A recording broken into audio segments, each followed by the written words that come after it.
Hello, mamas, and welcome. Today, I have a wonderful woman here in our podcast. Her name is Robin. I met her on February 13th here, where we actually are. And I loved everything that she has been working on for a decade plus.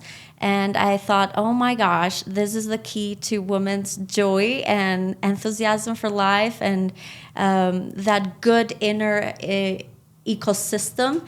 And I think the time has come to put those pieces together and connect with all the parts of us, but especially with the core and essence of our identity. And I want Robin to introduce herself to you, and then we will roll with all the knowledge and the wisdom that she has been gathering. And she's so enthusiastic and thrilled to share it with all of you. So, Robin, can you tell us a little bit about yourself? Sure. My name's Robin Young, and I live in Utah, but I was born in California, and with 4 girls, so a very strong father, and then 4 daughters, and then I ended up going to always a church-going person, and then I ended up going to Brigham Young University. After I graduated there, I went to Washington D.C. and pursued a MBA, and during that time, I actually went and interviewed women at the top agencies to find out, what is the where's your end point in this, with a high degree. And at that time, which was in the 80s, I found that the women could do 2 of 3 things well. They could either have a husband and be married but no children, or they could have children or a child and the husband had left the situation. So they got to have 2 out of 3 things. And after, there was one other girl in my MBA program, and we had gone and done all of these interviews. And so that, just kind of in the back of my mind. And then one day I was walking home, and I noticed that there was a child. DC is not a child-friendly. It's very urban, very business, very political. And I ended up walking an extra block just so I could see that child. And I realized, oh my goodness, my heart is breaking. It doesn't appear that this is an area where people aren't really getting married. It's very, business. So I literally changed course and decided I would move to San Diego, finish my last few courses there, and rapidly met my husband. So then everything kind of shifted. And since that time, I've lived in many places. We moved to Saudi Arabia for a while. I met an incredible woman, Miriam Matar, who had collected all sorts of artifacts from the Middle East. In Saudi Arabia, they were getting rid of their gold, and so a lot of their ancient things. And she had, in her collection, I was helping her catalog it. This is getting off course a little bit. No, it's okay. I'll have to go back. She had me pick up something, and it was kind of tear-shaped and had a spindle. And so I'm like, well, what is this? And she's like, that's an astrolabe.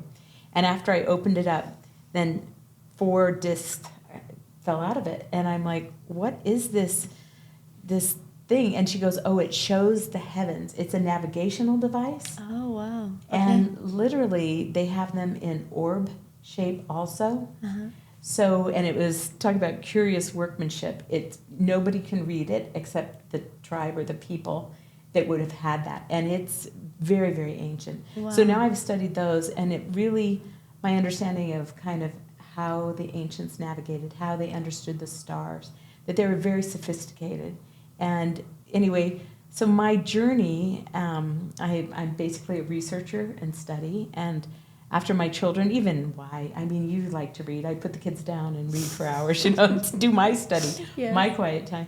And so I have quite a collection. But when I moved back, or I never lived actually in Utah, but when I moved to Utah, I was studying Isaiah at the time, and I found an Isaiah scholar. And so I started studying with him and learning that there are layers in our scriptures. And we tend to read just the storyline, but there's a symbolic. And if you don't understand the language of symbols, then you're missing a large part of that story. And then below that, there's where the prophets and Christ himself uses symbolic language, and you can put them together like puzzle pieces, and pretty soon you have a bigger picture. And once you start to understand that picture, it's like the opening of a rose. And then you get the 4th level that they call sod. And the sod level is a spiritual revelation. but it's kind of like you see the bud, which is the very top story, and then it Mhm. opens and it opens and it opens. And that's how I started to understand Scripture. Then I happened on a little story of Joseph, the coat of many colors, Okay. right? That he went into Egypt and he ends up marrying a woman that she is the centerpiece of the temple. Mm. And as I read the story, I, it's not a long story. It's easy to read, and I'm thinking I should put it out with a little more notes on it. But what it showed me is that the woman used to be in the temple, Mm-hmm. and as I read it, I realized I was reading the part that our scriptures have eliminated. It's the female side of the temple. So it's Joseph and Asenath. There's many iterations of it. You want to get the most ancient, because it's probably, it goes to the BC, but their copies of it are in ancient records, like everywhere. Okay. Armenia, Egypt, all over the Middle East. So, these things. But because I was studying that, I ended up studying with another professor, John Hall.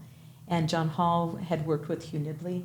Hugh Nibley understood a lot of this ancient stuff. And so I studied with him, like semester classes, 3 hours, once a week, but a full, all the books and everything for 7 years. And so that's where I got the foundation and understanding. But even studying with male scholars, you realize that there's a perspective of the female that we've been missing. Mm-hmm. And so that's, as I started to break that open and find the others and then find the evidence. And that's the most amazing thing, is the evidence of the woman is literally goes from the ancient temples all the way to the cathedrals in Europe. And the cathedrals are called Notre Dame. We always think of Notre Dame being the one big cathedral in Paris. Yeah. But they're all called Notre Dame. What does that mean? Our mother. No. The lady. What? Yeah. I did not know that. Yeah. Oh my gosh. Okay, take us into this route. Why is it so important to know the female side? And why is it so crucial, especially for women? Well, I think it's so, because it's like, who am I? Uh-huh. What is my purpose? What is my destiny? How come I'm working so hard and it doesn't seem to matter to anyone else? But without the woman taking, and this is a critical part right now, because as Western civilization has taught that motherhood isn't really important, and why should you give of your time, they're showing it as modern day slavery. And it's very invisible work. Invisible work. And very isolating. Yes. Yeah. And so it's like, why would you do that? Yeah. So in Korea, their birth rate now is down to 0.8. It takes 2.0 just to replace the two, husband and wife. Yes. And they're down to 0.8. So they're going, and the same with Switzerland. It's like 1.7. We're in the similar. Europe has been like that for a while. Yeah, and so you see the shrinking of civilization. It's Yeah. not really the population boom that we're all warned about. It's really this reverse. So if you don't know that there is such a grand purpose and so many blessings that can come through motherhood, why would you even do it? So it right now is being held in the religious communities where they feel like a child is a gift from God. And if they don't have that perspective, if they've gone with the creationist model that is a lump of clay and an amoeba and so then you can get rid of it easily, it doesn't really matter, versus believing that it's a spirit that is coming through the mother into this world that needs the nurture. And after that baby's born, she will sacrifice everything for that child. Yeah. You might have broken mothers that through traditions or drugs and alcohol, they're broken. They have a lot of angst within them. And I would say we probably have inherited a lot of that angst. And it's, you hate to say it, but it's a religious culture. When they got rid of the female aspect of the divine, then all of a sudden the males were over the females. But it's the females that bear the male, right? True. She's the creator of the male. True. So why is he ruling over her, right? Do you want to go in that direction? Well, I think it's easily understood if we really go back. And most of us don't read the Old Testament very much. Mm-hmm. And you find out that if you read the creation story and realize that the creation story is given to us, it's given to us in Genesis 1. Genesis 1 is the creation of the spiritual, because in Genesis 2 it says it hasn't even rained yet. So there's no life yet that's been put upon the earth. So there's a spiritual creation, which we think of the heavenly spirits, and then there's a physical creation. And when they are created in the image, it says, let us make them in our image, male and female. And it says, and God called their name Adam, a female Adam and a male Adam. So they were a creation couple, as it looks like, being in the image of heavenly parents, a creation couple. And then when they are, there's the time that there is a separation after everything is made, they're separated. And it's not God that calls her Eve, but it's the male Adam recognizes that, oh my goodness, her name's Eve. She's the mother of all living. So it's now we understand this couple, and after the Lord created all of those dispensations, the waters and the separation of the waters and the first land, and then putting the fishes and the trees and just the order of creation. Then he says, after the separation, he says, therefore, and when you use the word therefore, certain words you want to really look at, but therefore means what has happened before. Because of all of this, because of all the creation, must the man cleave unto the woman. That's the whole thing. You're separated, and the whole purpose of the creation was that the man would cleave unto her. That's a direction. It's not that they're to cleave together. It's used that way currently, but Christ himself quotes the same thing in Matthew. Do you not? They asked about divorce. Do you not? And he says, did you not hear? What God said, that the man should cleave unto the wife. And so it's stated in Genesis. It's stated in I think Noah, right? It's a recreation that's starting again, and then it's stated with Christ himself, using the same form. So we see that there's something really important in the woman, that because of all creation and then this separation, in order to heal it, man must cleave unto his wife, and they must become one. They are the Holy One. And because he says you must cleave unto your wife, it infers marriage. This marriage has to occur. This marriage between, a covenant between God and man and woman, and bring forth, multiply and replenish the earth. So you're going to be bringing the heavenly spirits through the woman, and who weaves together their physical bodies. So you have the spiritual, and I'm going to call it like a glove, right, that goes over the spiritual essence. So when you have the spirit and the body that she has woven, and then she bears and brings it out into the world, this is a soul. So the spirit plus the body makes a soul. And that's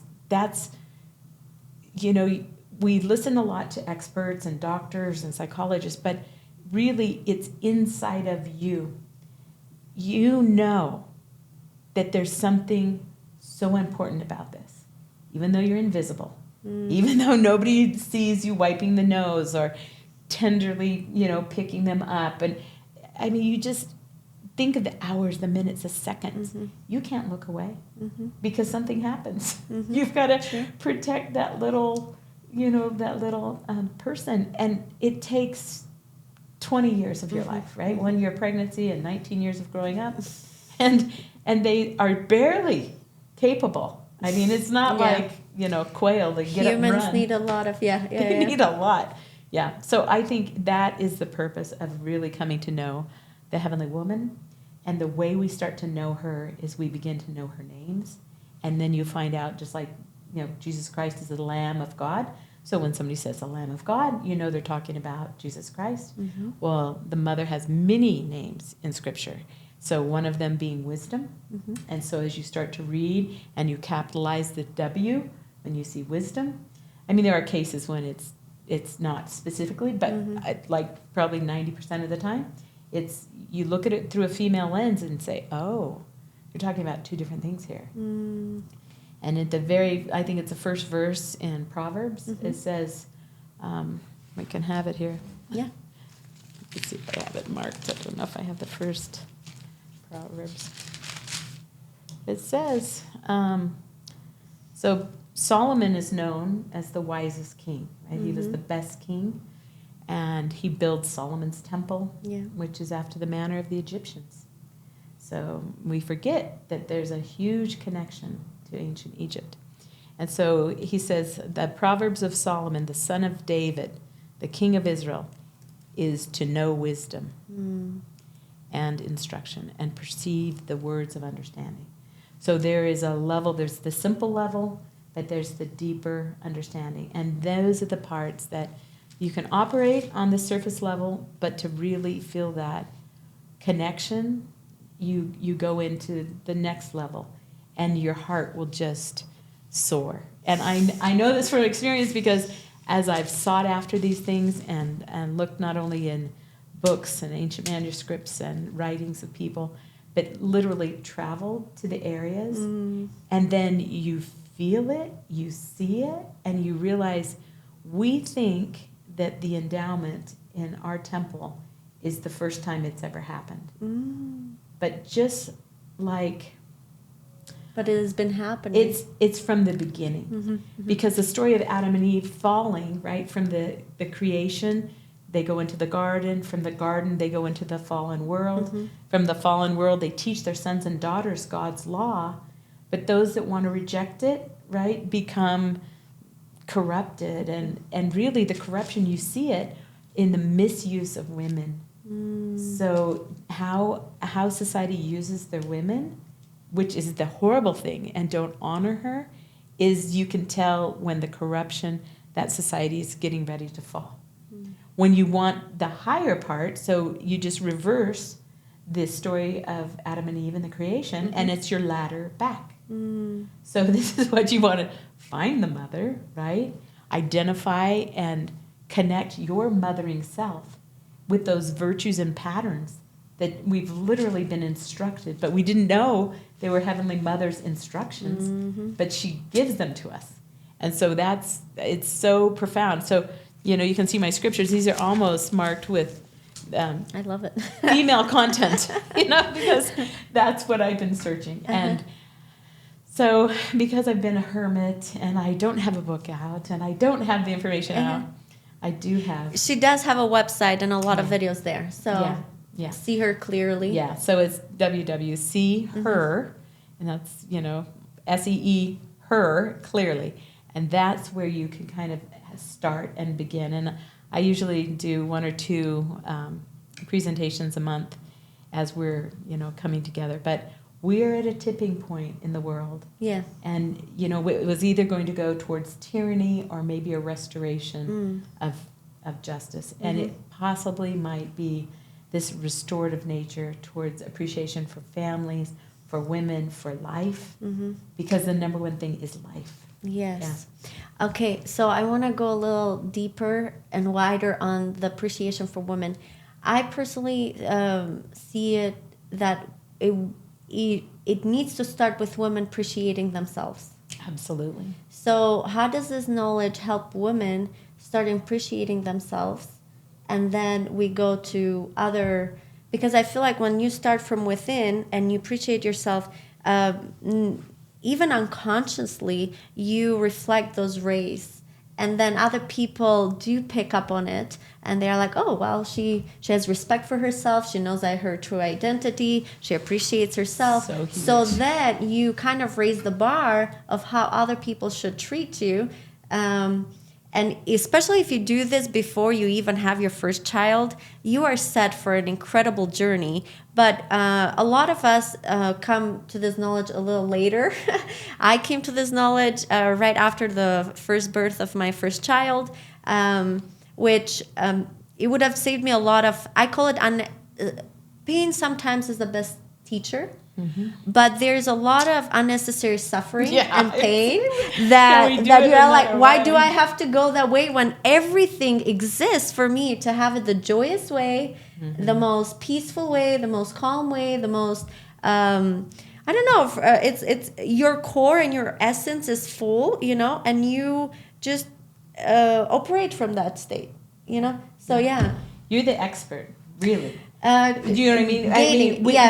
You're for your own body and for your own. You're finding it, but I was talking when I met you, and you have such a lovely accent. We love it, but thanks. It's like this Albania. So she was raised in a communist country, and there's a different culture and there's a different way of thinking, and she had to, as she came to the United States, deprogram from one way of thinking to a different way of thinking. And I think that's really what women have to do. And because our culture is not only the Western civilization culture, but it's also a religious culture. And that religious culture is, I love church. I love going to church. I love, Jesus Christ. I have such a deep faith. Like, I don't doubt. I just kind of have this deep knowing. But the way that that's been translated to us, it leaves out the woman. So the woman's like, well, what am I growing up to be, right? This gray-haired old man God? Or is it heavenly parents, that there's two because the image is in Adam and Eve? So how blind have we been that they just told us one thing and we just didn't think of the other? And so it was been difficult to have this conversation with people that are apologists for the religion, and they just are like, no, la, la, la, I don't want to hear it, because it might cause me to fall, and I don't want to do this. So you get a lot of pushback from traditionalists when I think if you just use your logic, right, life comes through the mother. And it seems that, I was just telling you earlier, it's a beautiful story. Some of the mythology is that the heavenly mother, and it even talks in Proverbs. She says, before the world was, I was beside him. And so she was part of this creation. And the myth that goes with that is that she was this mystic dancer and also the music. And she would sing together the intelligences and form these spirit beings. And then the whole purpose for the creation of this earth was that they would have the opportunity to gain a body and to have these experiences. But if you are blinded to one half of humanity, which that happens, the one blinded immediately as soon as you are born, yes. Because you don't I don't know the deep knowledge of if we pick our families and places where we are born or not, but as soon as you are born, you do have that kind of, some of us have it more thicker than others, but the veil. Yes. And then you have this formative years to whatever culture and family. Yeah. And then you have to overcome those. For me personally, I had to overcome all the layers of my formative years. It's and huge. peel them. Yes. And secular help, like professional help, has been amazing. Books have been amazing. Religious knowledge has been amazing for me. And when because you were born in a household that had no God. Communism really doesn't have exactly God. No God. Like, you don't even know they exist, and not like knowing their identity, and your identity is connected to their identity. So you start basically from negative, not even like the main baseline of so it's pretty rough. It is rough. So, and that's where we were talking kind of about the goldfish yes. in the dirty goldfish water. You're swimming and all these particles of crap are around you, and it's just your world. So that's, and the way that you did it through really psychological any tool that was speaking to me and was helping me, and you can sense, and all the women can sense this. They have the ability, as soon as they are like, wow, I'm having a breakthrough. Yeah. with this An tool. aha moment. Exactly. Yeah. With this tool or this book, or when I met you, like for me it was a huge breakthrough, because I had arrived to a certain point, and kind of like I have come to a kind of a calm, or like, oh, let's just relax in this calm waters right now. And then you came and I was like, wow, there is so much depth in this calm waters. Oh, it's so beautiful. And when I have watched all your recordings and all of that, one thing has led to another. And yes, I have landed into that so beautiful. Yes. And I want all the moms and women to know this, especially prior to having a child, because this is the other thing. Oops. The womb is the first internal environment for that baby. Yes. But also you as a woman come to a sense of kind of checking with how is your internal environment. Is it like a crazy full of murky stuff, or is it clear waters and beautiful trees and function and happiness, and I'm not saying happiness like everyday butterflies and rainbows, but the state is a very good, healthy, happy state, and then you operate from that. And even when the sadness or tragic events happen to you, that state carries you very well on the other side of that sad experience, So yeah. Well, our culture, you think of China when they got to choose one child, right? They chose the male.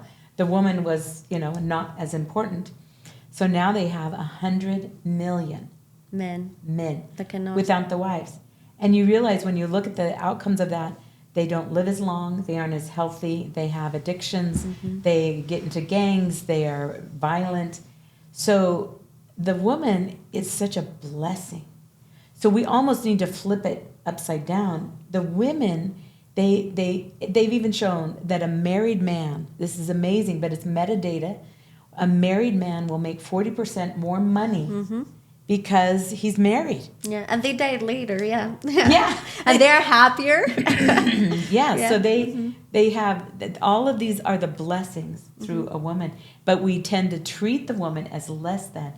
So I'm going to give you, if you're of a faith where you've ever heard these words, but those eggs that are within, so when you had your daughter, right, you were forming her body.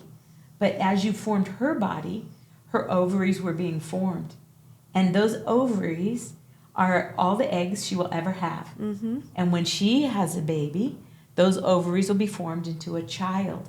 So you literally formed the eggs that will be your grandchild. They're already there. Yeah. With a man, sperm comes and goes every 28 days. It's more like pollen.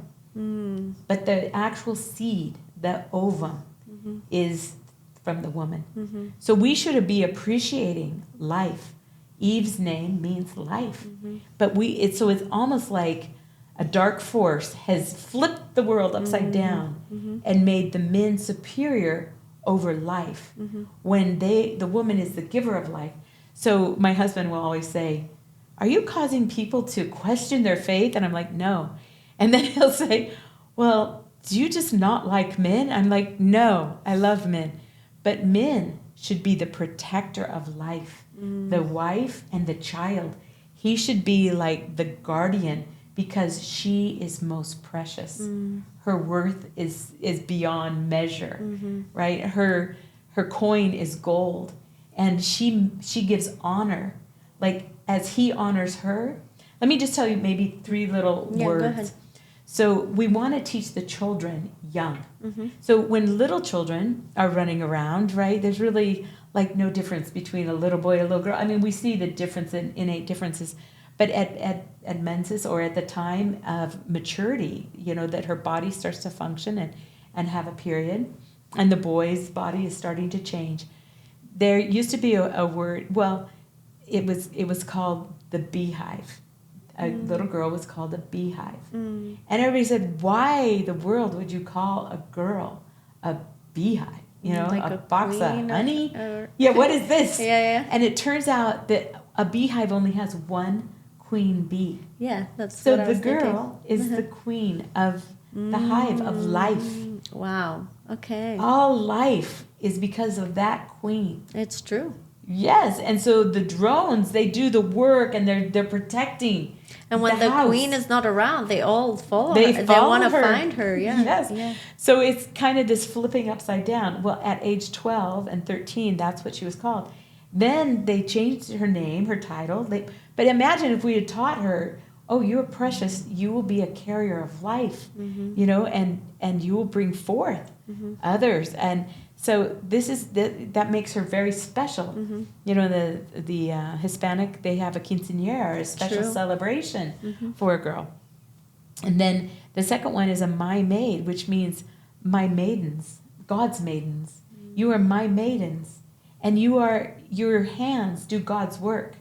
You help in God's work on this earth. You nurture, you're kind, and so they're taught by the mothers that is, you help lift humanity because of your hands.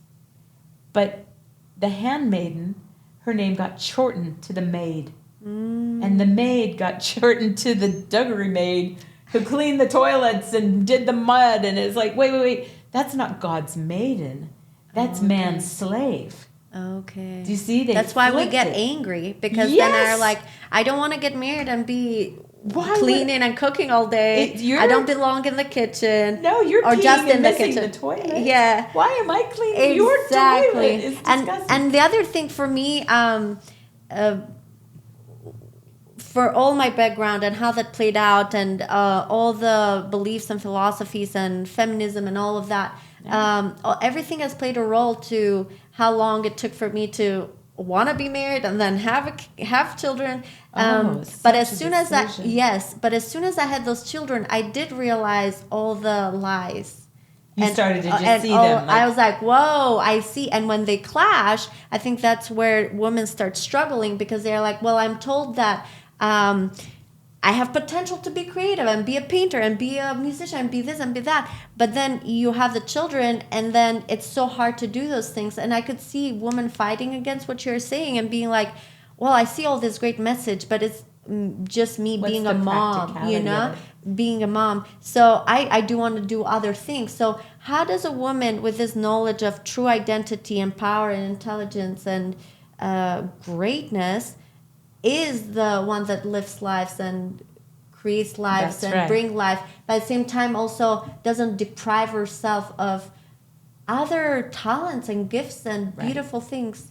Right. How does that play out? Well, I think the message of teaching a child when they're young, a young girl, can you imagine her being told, you're so sacred, you're so special, and then that you are, God uses all of your gifts and talents to lift humanity. And the last one was the laurel. That would be powerful. The laurel was the laurel bush or the laurel tree. Okay. They would take the vines of that and they would put a crown. And so after the men ran the race or did the Olympic challenge or whatever, it was the woman that bestows the crown, the laurel, saying, you are a champion. So as you teach the child, then she says, what? You want to touch me how and do what with me? What? You think that I would do something like that for you? That I would want to see your male members? It's no impression to me. They think a whole nother story over there. They've been watching so much pornography. The big lies that they tell themselves, the blue pill, they need all of this. That's causing their collapse, their losing of their virtue, their power. But if they honor the woman and she honors herself, and then she takes control and says, do not touch me that way, and she holds herself up with esteem, you start the breaking of the negative programming. And Western civilization has done it through Aristotle, who said women aren't quite fully developed men. They're really like children. Well, that's the loss of love. And so the gospel, we think of the gospel of Jesus Christ, but there's another gospel that's taught, and it's called the gospel of love. Expand. The expansion is this love between a husband and wife. The gospel of love has this just devotion and care for, and so it's called in French, le fleur, the flower. And the flower of the mother was the rose, And so a lot of times the rose window that you're seeing on those cathedrals, those beautiful rose windows, Oh, wow. Okay. connect to the woman, and light coming into the building, coming into you as a temple. You are a temple. Wow. So all of the symbolism, you start to, and it's like, oh my gosh. He's talking about me, about us. I've been upside down. I didn't know. I'm not supposed to be the scullery maid. I'm supposed to help lift humanity. And because the man, he's also blind. So he's just groveling around, right? Sometimes I say sex is like golf for them. They're just, trying to putt. And I'm like, wait. You're missing the whole concept of lifting to a highest level of love and vibration and light and communication. That love between a husband and wife can be and should be the most devoted thing. But if he thinks that she's around to cook and clean for him, then he's missing it. And I think today's women, I have 2 daughters of my own that are your age, and then also 3 daughter-in-laws, and it's a different expectation. In my day, I wouldn't wake up my husband to nurse because he has to go to work in the morning. Therefore, I'm going on 4 hours of sleep, and so when I tell him these things, he's just like, that's so foreign to me. I don't get it. But the younger moms are realizing, wait a second, I can't be working 24 hours a day and you go and play golf or go jogging for 3 hours. Hold on. Let's look at this. You wanted a family. I'm the bringer of life. But you better... in fact, I've even said, I think that the woman, we should rethink this on a contractual basis. Okay. That the woman should have, hopefully not this one, but really should have the house. The house should be the woman. That's her Domain, equity. kind of. And it's her safety. Because he's going to spend 20 years getting his career going, and he'll get the accolades and the awards and all those things, and she's there. But if he chooses to leave her after the 3rd child or something else, and she doesn't have something, Oh, I see. she needs the house. Yeah. And Because that has been her, corporation or building is her her office corporation. or, exactly like he goes to an office and, And as she's this little child, right? As she's helping bring up the Spirit of God, if she's doing it in a way that God intended, through love, the connection of that child to the mother never breaks. She's the last one there. If there's anything wrong, everyone else might leave, but the mother is there. Her cells are that child's cells. True. The first heartbeat they heard was her heartbeat. And that love and appreciation, that spirit is a fully formed spirit in just a little body. But the appreciation that you recognize that they were hungry or thirsty, or you're like a god to them, right? You are giving and sacrificing everything for them so that they can have a good life, they can read, they can prosper. You let them have some scrapes and bumps and, responsibility because they have to learn to walk on their own 2 legs. But this is by not understanding. And this umbilical cord, how beautiful. We say in sacred places, health in your navel, marrow in your bones. Who gave that to you? Your mother. So, when we are re-entering into the realm of the heavens, she's there. And she's always there. And we haven't appreciated that. And I don't want to say too much that it will push people away, because as you start to crack open this box of awareness, you realize, holy mackerel, how come I didn't have the whole story? Well, the people that were teaching you didn't know. And it goes quite a ways back, right? So just you have to give grace to those people that they don't know, and you don't try and force it down anybody's throat.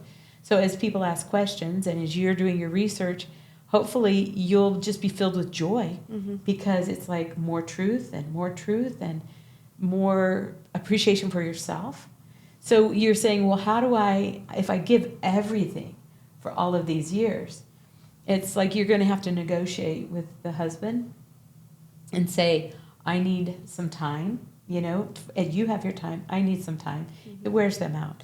But they have to give you that. And I know I would stay up late. And so my kids joke, you're probably going to die young because I stay up till 1, sometimes 2 if it's a good something I'm studying. And so I will get 5 hours of sleep. And they're like, that's not enough. You have to. But you're being, because of your giving so much to your children, you're receiving a lot of truth. And you are being honed into these, a polished stone. Your ego, your pride, it's all pushed aside. Sometimes people say, an alcoholic or a drug addict, when they hit rock bottom, they'll say, oh my gosh, I finally put away ego and asked God for help. Well, she's asking God's help all the time. True. The ego has been crushed a lot as you're wiping bottoms and cleaning up vomit, whatever the issues are. But she's being honed in a way, and if she pays attention to her internal, like, I like that book, that's interesting, this is important to me, and you start writing those things down, that's your map back to your spiritual center, and so you start to find yourself. So literally, as you're having children in your 20s, you're being honed, and maybe into your 30s, but you're ready to create with maybe another person or by yourself or like-minded individuals, because you're a creator, you're a builder, you're a painter, a writer. You can do really anything, but it is this secondary education that your spirit is being purified. I was speaking to a chief of the Ojibwe tribe. Okay. And I said, tell me about your governance, because that's very important to me. And then tell me about the women. How did this work? And he said, well, in our tribe, we have traditions that a white man came, the Great Spirit came, and it came to us. And as he appeared, he walked through the men, and he passed through as they parted. And he went to the women and thanked them, because they're the ones who have sacrificed to bring all life into this world. I'm like, wow, that's not in our scriptures, but I love it.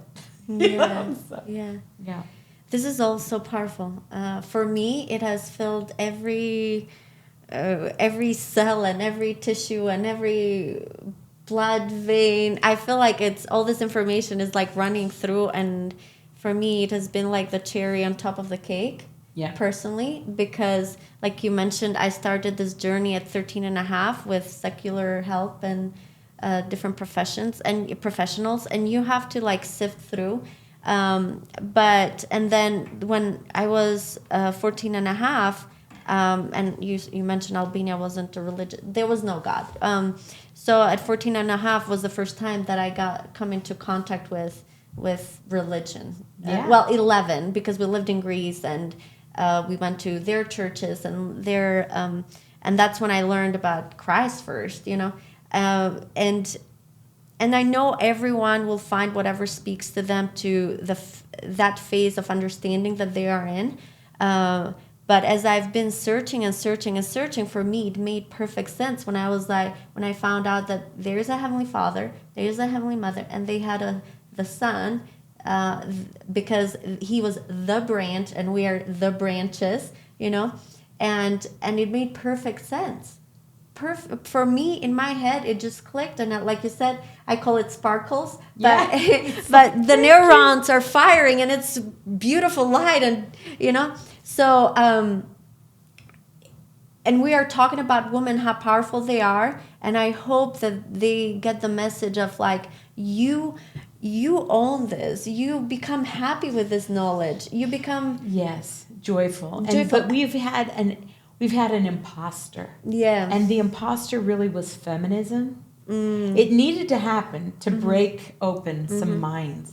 Because my dad told me, he 4 girls. He's like, well, why would I pay for college? Because you're just going to get married and have children. But one of the prophets had said, educate a woman and you educate a generation. You have to educate the women. And so as the women have become educated, now we have more women in college, we have more women graduating, we have more, there's medical doctors, there's medical lawyers, and so there's no way they can say the mind of a woman is less than. No, it's multifaceted. It can do everything. She's opted I mean, it is a huge sacrifice. And feminism has told them, don't sacrifice. Don't do it. Mm-hmm. You're going to make a lot of money. You're going to be famous. You're going to have great accolades. But in the end, you're a woman with a cat. Yeah. You know what I mean? You're by yourself. Exactly. Dr. Jordan Peterson talks a lot about that, the lie that women have believed. But I have real friends in Albania, especially beautiful, accomplished women, studied in the best schools of Geneva and France and America. And they are in their 40s, 45. And all of them, every time I Zoom them, they're like, I'm so sad I did not prioritize marriage and family and children. Yes. And they are trying to find ways how to make that a reality for themselves, but it's extremely difficult. And then so hard. and I have one specific one, amazing, studied to be a therapist in Geneva, knows multiple languages, very accomplished by the standards of any philosophy in our modern world. And but inside she has her own home, you know, her own bank account, anything, her own vacations, wherever she wants to have them. But when we do Zoom, she's alone in her home, and you can see sadness in her face. And she sees my kids, and she says, well, I met this guy, but he didn't want kids, or I did. So it gets... Yes. Nobody wants the economic financial responsibility.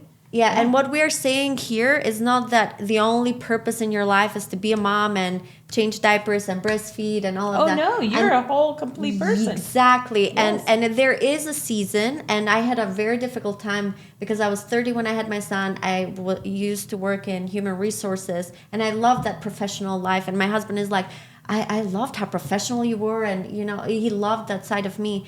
And I told him that when we have babies, maybe I'll do part-time. But as soon as I had the child, I was like, there's no room.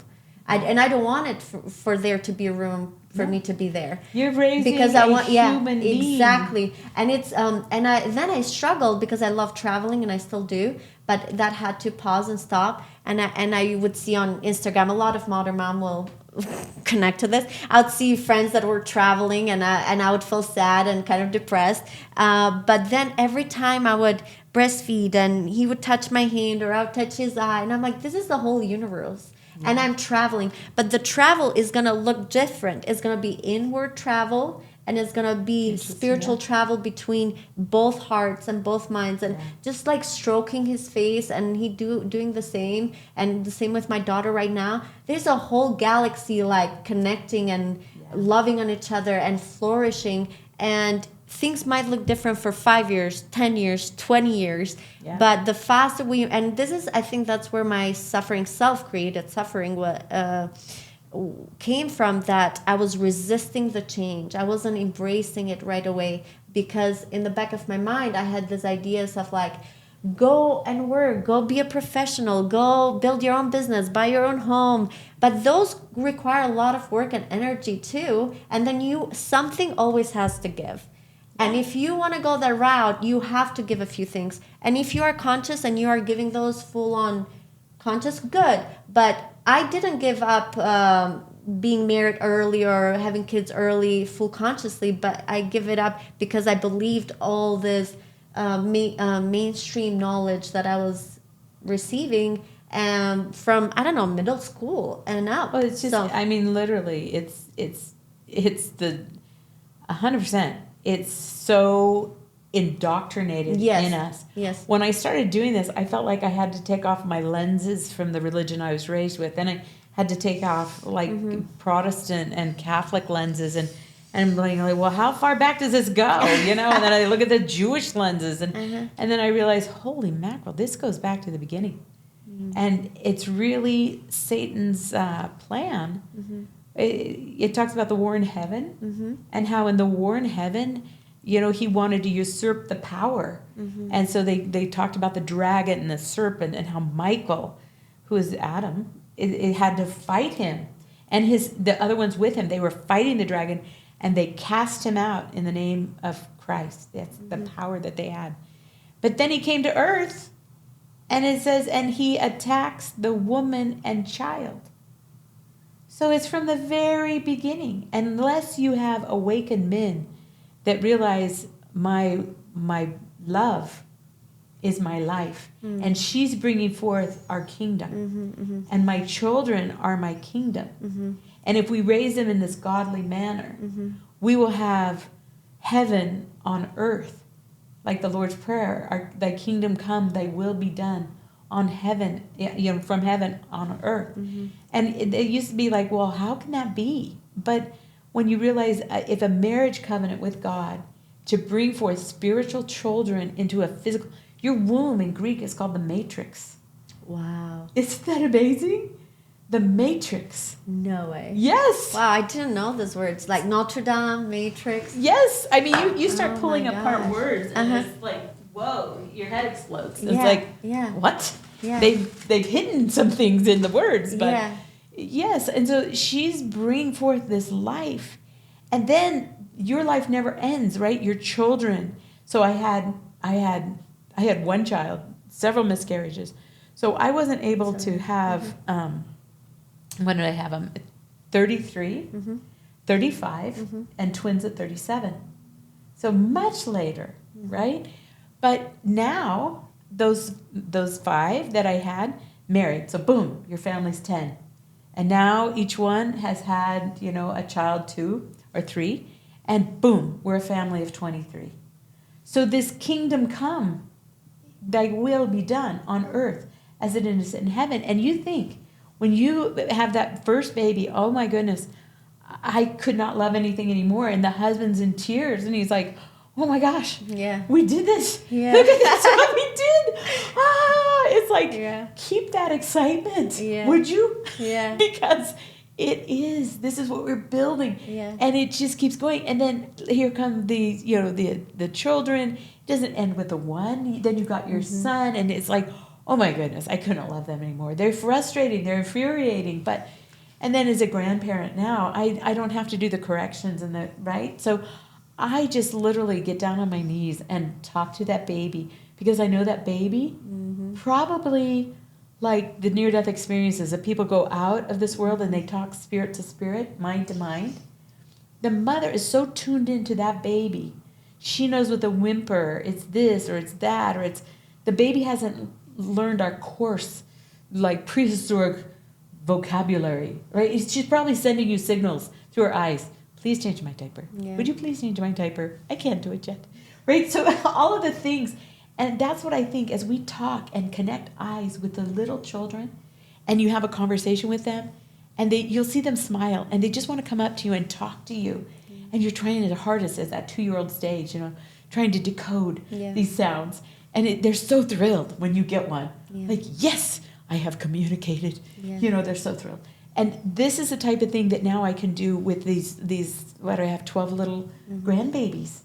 And I'm watching them, and my heart just soars. And I'm thinking, yes, let's give them the best health, the best food.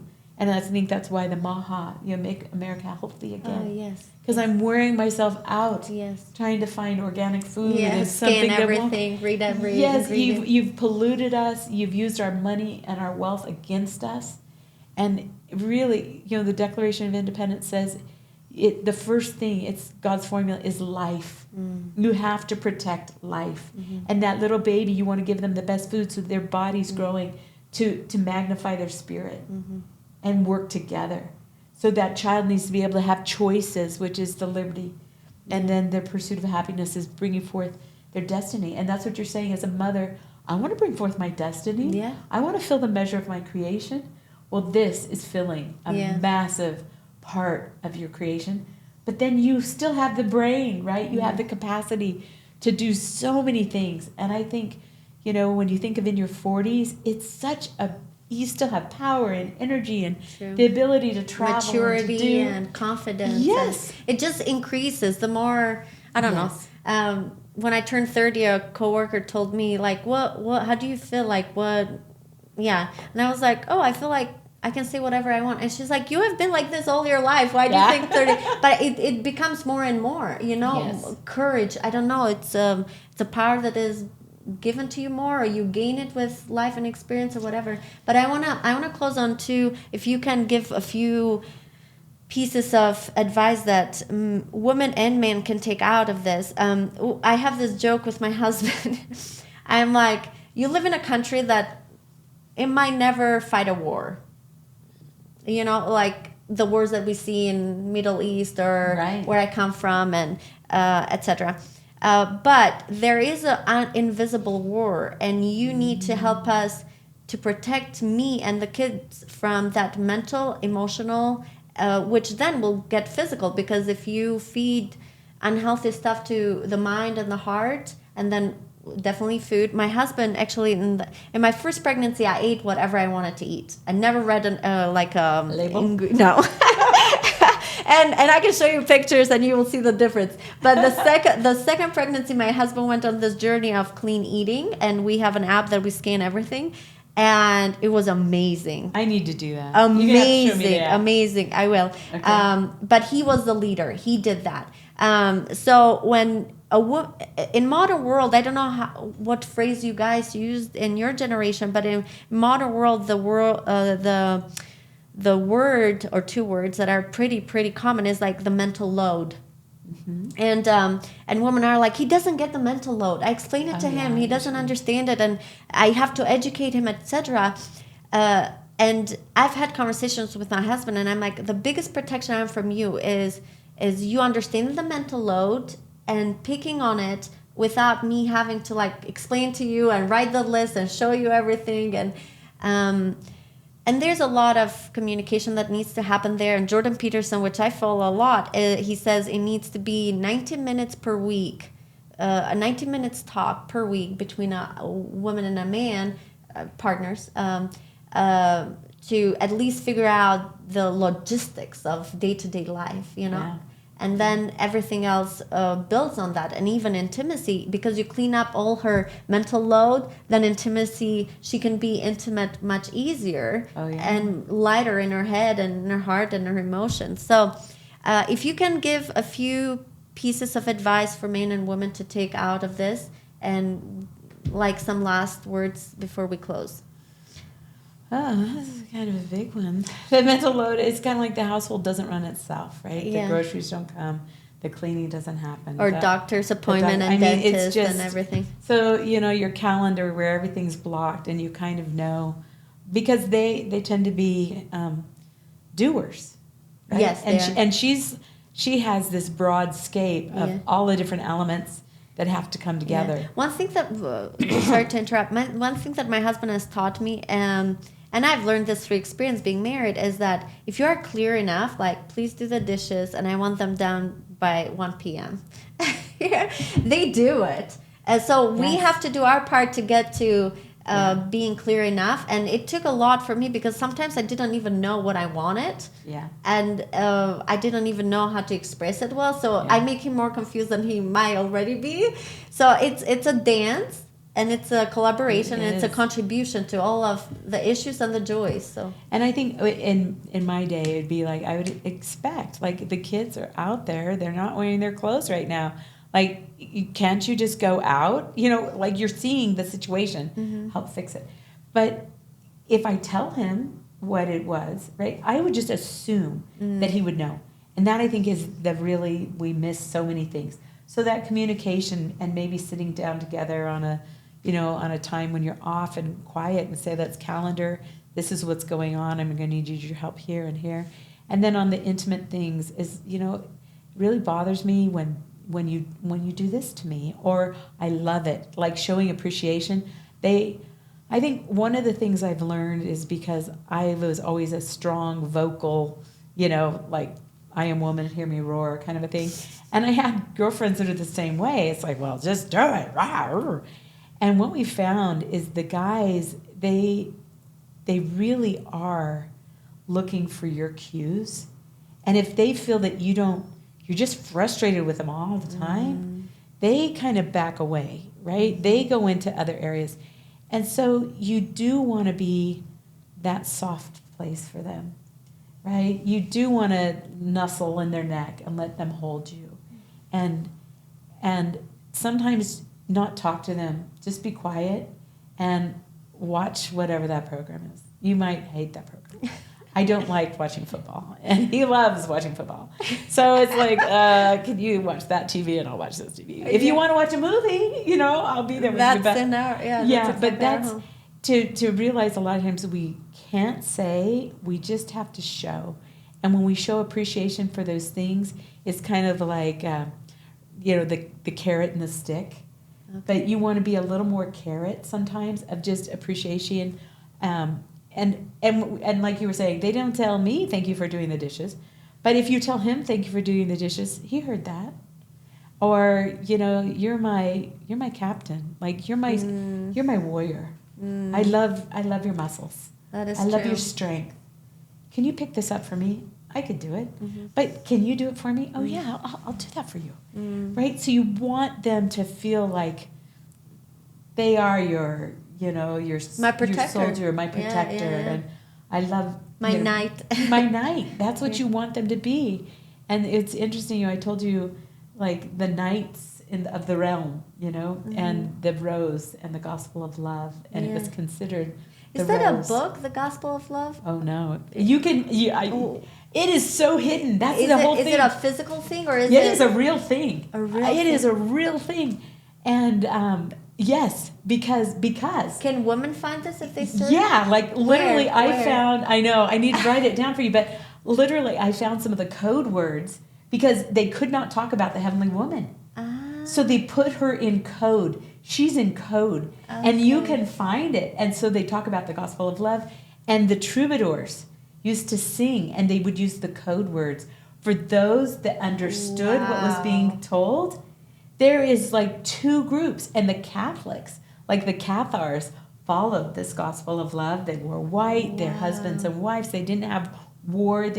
And when they came to take them, because they didn't want to get married in the Catholic churches, they didn't want to have their children baptized in the Catholic churches. Okay. They were doing it in their own thing. So this is the Catholics wanted the power. So they literally went in and killed them. But the regular people of the village fought to protect them. They were the peacemakers. They were these higher, holier people, and they loved them. Religions have destroyed. Anytime this starts to put their head up, they cut it off. So it is an evil way of controlling humanity, because you control the woman, you control life. Yeah. And so this message that I'm sharing with you, you could have been burned at the stake. I was going to use a pseudonym and not use my name, because I've seen the history of what happens to this. But literally, it's in code, and you can find it. And so the idea of the knights, there were temple knights, and they would practice their jousting, like you're saying, the knight. So even men are blinded to their true identity, because if a man knew that he's this knight, like he would absolutely govern himself much better, and not watch what they watch now, and not and not be deceived, because whatever they watch or hear or listen or practice every day or do for, I don't know, hobbies, is deceiving them, is disconnecting them from this true identity or original state. And I saw it, I was at a thing, and they were doing a reenactment of the knights with the the spears and on the horses, and they're like, what shall we fight for? What should be the gift? And the gift was the rose. The rose, the woman. I don't know where I've read this, but it's definitely a researcher. I don't remember right now. She said, "Men live for women, and women live for children." Yes. So they should protect you. They're intuitive, like they want to be at your breast. They want to feel your arms around them. They like that love and nurture for them is just like, my husband literally every morning puts his head right here. Yes, he's like, oh, let me feel this. And my kids, they come to the bed, but and every morning, and they want to cuddle, and my son and my husband have their heads on my chest, and my daughter is like getting jealous and pushing them away. Yes, but they literally, and that's why sometimes people say, well, my husband, he just doesn't get it. He's not, he won't. It's not the same. Yeah. But if you nurture him, yeah, right, and then have him be that knight, have him open your door. Remember they used to open doors and true. things? Yeah. They used to stand when a woman entered the room. President Nelson still stands when any woman enters the room. He still does. And it's like they used to honor life. And Eve's name is life.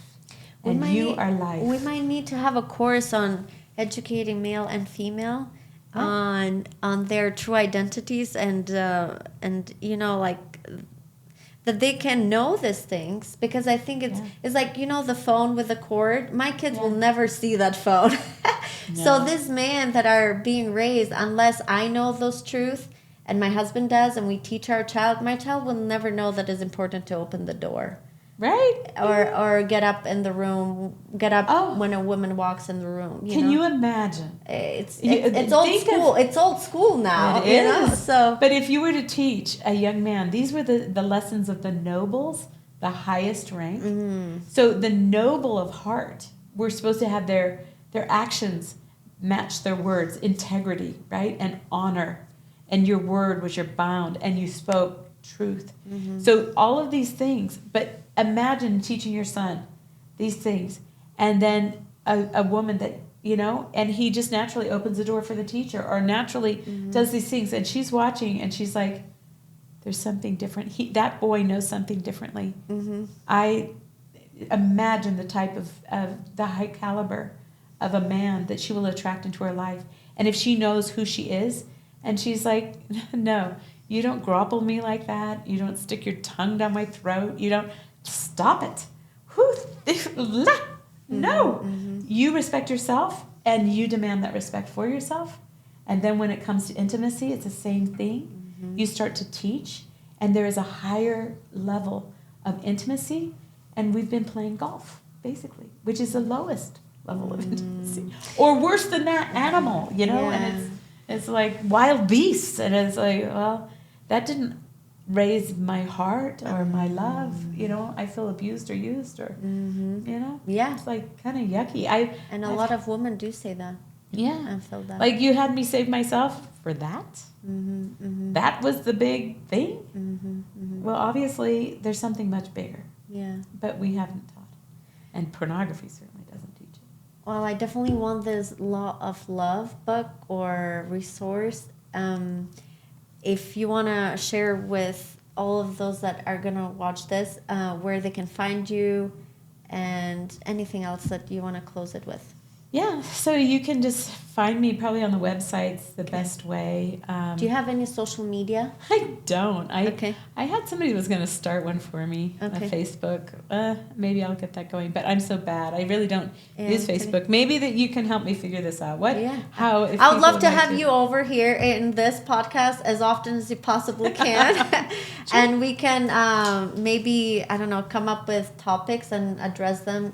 So if you have friends and they say this, you know, I maybe heard it, and I was totally confused about that. You know, because once you dig into the weeds and you get a little bit of different vocabulary. This is the tip of the iceberg today. That's for sure. Because you have said so many new things today that I'm like, okay, I never heard about this new law. I mean, I know that everything works better through love, but sometimes, and I always put it on my background. I was like, oh, because I was born and raised here, or because I struggled with this, or because we didn't have this and that. But the more I talk to moms in the park and libraries, and I talk to American moms I live in America, so I'm surrounded by American moms. And I think in my head, I'm like, well, they had better schools than me. They never were in war and communism, so they have some pluses. So I go to them with this idea of like, oh, they have pluses and I have minuses. But the more I talk to them, I'm like, well, we both have kind of similar minuses here. Why? How is this possible? So that's when I went into this journey of like, it must be deeper. It's not only the mother wound for me because my mom was born and raised in communism and she didn't have this and she didn't know about the attachment style or secure attachment. Like I meet so many American moms that have the same attachment styles with their own moms, which were born and raised in America. Like one thing that blows my mind, and you mentioned a little bit the feminism. I don't want to open another can of worms, but I've been surprised. Like I have American moms around me that their moms have businesses and jobs, and an ancient woman and societies, they used to have 40 days of confinement or 40 days of holy window and sacred window for the post-birth mother. And the whole community of women comes together. And I've They talked. feed her, Yes, they nurture her. yes, All she has to do is breastfeed. Exactly. Amen. So these American moms, when I talk to them, I'm like, oh, for how long does your mom come and helps? And they're like, oh, a week. And I'm like, why? Why a week? Oh, she has to work. And I'm like, does she need the money? Maybe because I come from a country that you have to work, because if you don't work, you don't eat. And she was like, oh no, my mom has like 5 properties that she rents out, or Airbnbs, and I'm like, she doesn't even have to go back. She could stay here, nurture you. And I'm like, where does this mentality comes from this ground, for this grandma, or this, and I think it comes from everything that happened in society, the feminism and then sexual revolution and a lot of other things. And I would love for women to shed all of this, because if a new mom becomes a mom and her mom is not there for her, I think there's a huge gap for a lot of mental and emotional issues. Because one thing that I experienced myself, and from all the research I've done, is that when you become a mom for the first time, you kind of become a baby. You not become a baby, but you feel like that. And you're like, I want my own mom. Yeah. And you could feel like a motherless mother. So I went on this journey because I thought, oh, I'm a motherless mother. And the more I learned and shed all these layers I was talking about, I realized, no, we are all motherless mothers, because we don't know Heavenly Mother. That mother, yes. We are not connected to her. Yes. We don't know her identity. We don't know her personality. We don't know how she talks. We don't know how she carries herself. I don't even know how she loves Heavenly Father, how that looks like. Yeah. In speech and in action and there are so many women that are like, well, how do I show love to my husband when maybe I'm frustrated about this or annoyed with this, or and we go to whatever attitude and behavior or technique or method we have learned from mainstream and media. Patterning. Yeah, and patterning. Yes. Patterning. Yes. Yeah. So a few words of advice for women, because for men we said they're knights and we need to talk to them that way. Yes. What do men need to do towards us? They have to realize you're the queen, right? And you don't disregard. And he's the knight. So you would say, I think if they realized. This might be too heavy. I can't. You can go to whatever level you feel comfortable. But there is something, there's always a witness in a case, right? When you're trying to get to truth and justice. And if you were to look in the family, and if God was to say, has he been just and true, right? And the woman could say, no, he beat me, or he... Other people wouldn't necessarily see that, but she sees that. So, men just think they'll never get called out on anything, that there is no judgment, that somehow they own the wife as a property, kind of. And if they don't want that property, they'll go get another property. I come from a country that even to this day that happens. Yeah, well, that's very common. Yeah. But if she realizes I'm building the kingdom, and you have to be respectful to me, and I will honor you. But it's that kind of that infinity 8 on its side. As you lift me, then I have the capacity to help you. And it's this cooperative flow that we have. And they used code words, and so I'll even give you one of them. The printers that wrote about this stuff, they would have to write it in code. So the way that they got away with it is, if you wanted to know, have you ever heard of watermarks? Yeah. A watermark on an old piece of paper, you hold it up, you can see a watermark. Yeah. Well, a lot of them, they would make the paper and they would put on the watermark if they were a follower of Christ and the mother. Wow. And so they would there was one and it had 2 8s. And you're thinking, oh, it's just 2 8s touching. But when you really understand what it is, it's 2 hearts connecting. Wow. I'm going to go look at it differently now. Yeah. Well, thank you so much. This has been, for me, like food for the soul. I'm so glad. And sparkles for my brain and my neurons and my new pathways. Yeah. And all these new pathways that I'm building with this knowledge have absolutely overcome the old pathways that were causing a lot of pain and suffering and sadness and darkness and grieving. But my hope is we're seeing, we were in a very dark place of control and no speech, and there was things coming that it was like this communist mindset was actually, people didn't realize socialism is so easy, it's for the betterment of everyone kind of thing, but you end up in a dark place. And I feel like maybe with God's help we're seeing a tipping point. So we could have seen calamity enter the world, or we can see enlightenment into the world. So I think this message is part of the enlightened, and that the women that are ready to receive this, they hopefully won't kill me and say, you're terrible, you're teaching against Jesus Christ. And I'm like, no, Jesus Christ understood. I mean, He's the helper for us to go meet her. 100%. There's a verse that I keep in my dashboard in my car, I told you, from Doctrine and Covenants. And it says, follow Jesus Christ and your bodies will be filled with light and there will be no darkness. Well, I'll tell you what that means. I will simplify it for me personally.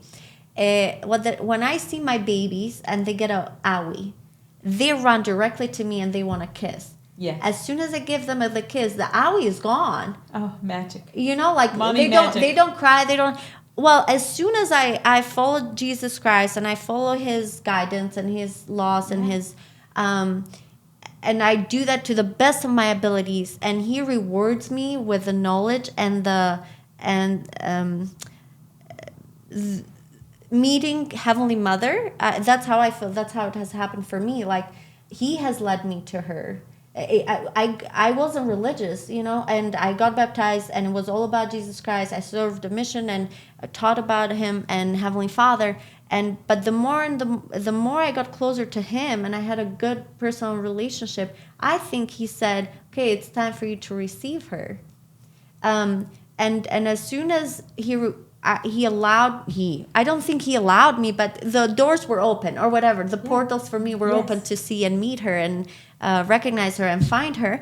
I feel like I'm one with that union now. Yes. And I'm trying to understand them better and work with them and yes. I mean, creation exactly. And love is the essence, the whole story. And that's what your work has done for me. Like, it has absolutely not taken me away from Christ or Heavenly Father or any other thing that I knew prior and believed prior. It has absolutely deepened my desire to go deeper and understand all the elements of it. There was a time in my life that I kind of not stopped reading scriptures, but I wasn't understanding them. So I was like, why am I reading them like mechanical, technical reading, Yes. Just because I have to do 10 minutes a day or something. Yes. But as I've received all these pieces that have basically landed on my lap as I seek more understanding and light and knowledge, I've been provided. The way I met you was completely like random. Yes. Through a homeschooling meeting for our kids. You were with your grandkids and your daughter there. And then you shared your resources. But your resources felt right in with it. Did not disconnect me. So I hope all the women, no matter what your faith is and your background or no faith at all, I hope you're open to just investigate it, test it out for 21 days, for 60 days. See, literally, that's what science says. Even when you change the diet or you use another way of exercising or whatever, you do it a habit for a certain period of time. You see what brings for you, and if it's not what you wanted, then let it go. But I think for me personally, it is incredible. I really love, if I can, I have a window in my house that faces the rising sun. Mm-hmm. So when I get a chance, just to do some breathing and just kind of quiet my mind and then pour out my heart and then just sit there and listen. And honestly, even because I can't look at the sun because it's too bright, right? Mm-hmm. But I literally feel like that sunlight, and it just feels like warmth. And you'll get thoughts, and I just literally feel like I'm being filled with light. So we have to really trust that your spirit knows truth, right? And as you seek it, you'll get that confirmation. Mm-hmm. So if something that I'm saying to you is troubling you because you've never heard it before, then I would say just sit with it, breathe with it, and just feel. Yeah. Because you're her daughter.